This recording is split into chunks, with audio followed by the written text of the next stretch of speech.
कोई लंबी चौड़ी बात नहीं है।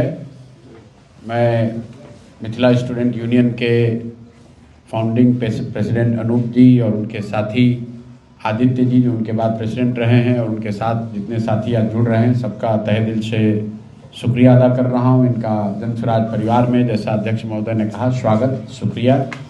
और बिहार नवनिर्माण की जो घोषणा जन स्वराज ने चुनाव के बाद करी है, तो नवनिर्माण के लिए जो जन स्वराज से पहले से जुड़े हुए लोग हैं, जो इस विचार से प्रभावित हैं, इस विचार से जुड़े हुए हैं और जो नए साथी जुड़ रहे हैं, इन सबको समायोजित करके जैसे ही सरकार का जो 6 महीने का टाइम पूरा होगा तो हम लोग बिहार की सड़कों पर उतरेंगे।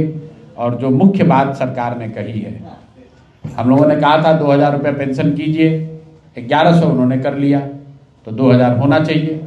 और दूसरी बात हम लोगों ने कहा था कि कम से कम बिहार से के लोगों को हर परिवार में 15 से 20 हज़ार रुपया मिले ताकि उनको पलायन न करना पड़े। सरकार ने वोट के समय में 10,000 रुपया दिया है और साथ में कहा है कि 2 लाख रुपया और आपको देंगे ताकि आप रोजी रोजगार कर सकें।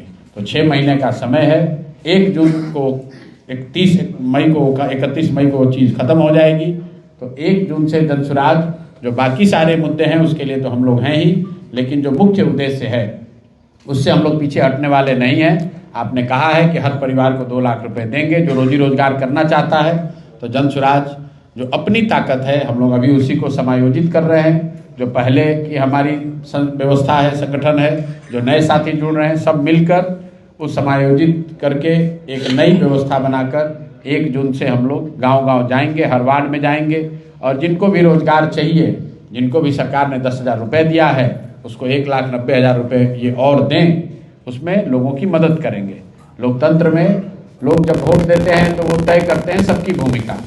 उन्होंने एनडीए की, नीतीश कुमार जी की भूमिका तय की है सत्ता में रहने की, राजद वालों की, इंडिया गठबंधन वालों की भूमिका तय हुई है विपक्ष में रहने की, और जन स्वराज की भूमिका तय हुई है सड़क में पर रहने की, गाँव में रहने की, समाज के बीच में रहने की। तो हम लोग समाज के बीच में हैं। अभी आपने देखा यहाँ जो नीट की छात्रा के साथ जो जघन्य अपराध हुआ है तो उसमें न सत्ता के लोग खड़े हुए न विपक्ष के लोग खड़े हुए, तो समाज और सड़क पर जन स्वराज के लोग खड़े हुए। पहली बार मनीष भाई जाकर उस मुद्दे को इन्होंने उठाया, फिर हमने भी जाकर अपनी ओर से कोशिश की और ये जन स्वराज के संघर्ष का या हम लोग की आवाज़ का परिणाम है कि आपको बता दें कि जो 2 पदाधिकारी थे, जिस दिन मैं वहाँ गया उसी दिन SIT सरकार ने बना दिया और हम लोग इंतजार कर रहे हैं कि SIT का रिपोर्ट आए तो उस पर आगे निर्णय लिया जाएगा। दूसरी बात, हम लोगों ने SSP से मुलाकात करके कहा था कि SIT गठन हो जाए वो अलग बात है, लेकिन जो इन्वेस्टिगेशन में गलती की गई है उसके लिए जो दोषी अधिकारी हैं उन पर कार्रवाई की जाए। तो मुझे सूचना दी गई है कि यहाँ पर 2 संबंधित पदाधिकारियों को निलंबित कर दिया गया है।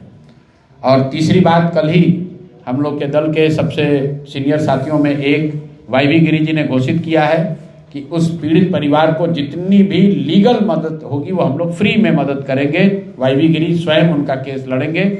सरकार पर जो दबाव है वो हम लोग बना कर रखेंगे। हर हालत में उस बच्ची के साथ न्याय होना चाहिए, उसके लिए खड़े हैं। और इस तरह के जितने भी मुद्दे आएंगे उस पर जन स्वराज के लोग, जन स्वराज अपनी ताकत से, जो भी हम लोग की ताकत है उसके साथ हम लोग लगे रहेंगे।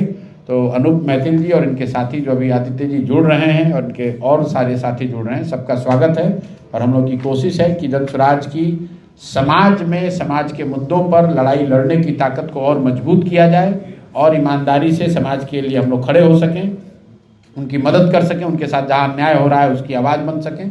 और इसी प्रयोजन में हम लोग आगे लगे रहेंगे। इसी में आप हमको देखेंगे। बहुत बहुत धन्यवाद।